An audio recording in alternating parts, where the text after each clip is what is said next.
মাত্র 2 টুকরো গরুর মাংস দিয়ে নাকি ভর্তা বানানো যাবে। হ্যাঁ, এটাই আমি ফেসবুক এবং ইউটিউবে অনেকবার দেখেছিলাম। তো ভাবলাম আমিও ট্রাই করি।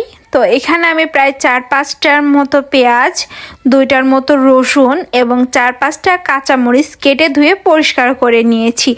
এবার একটি কড়াইতে প্রায় হাফ কাপের মতো তেল দিয়ে সেই সমস্ত উপকরণ দিয়ে আমি হালকা হাতে ভেজে নিচ্ছি।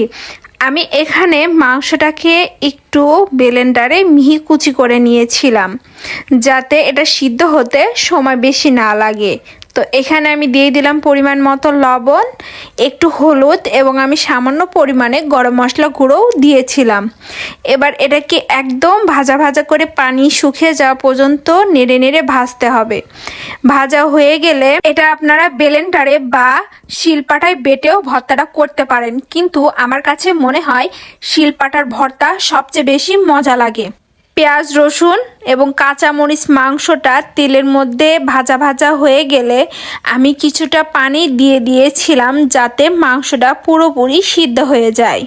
এরপর আমি যেহেতু ভর্তার মধ্যে কাঁচামরিচ এবং শুকনো মরিচ খুব পছন্দ করি, তাই এখানে আমি এক্সট্রা করে 3টা শুকনো মরিচ ও একটা পেঁয়াজ কেটে নিয়েছি, যার মধ্যে সামান্য পরিমাণে লবণ দিয়ে আমি আবার মাংসটাকে ভালো মতো ভর্তা করে নিয়েছি। ভর্তা করা হয়ে গেলে এর উপর দিয়ে আমি সামান্য পরিমাণে সরিষার তেলও অ্যাড করে দিয়েছিলাম। এই যে আমার ভর্তা বানানো হয়ে গিয়েছে। গরুর মাংসের ভর্তা গরম ভাতের সাথে সত্যি অসাধারণ লেগেছিল খেতে।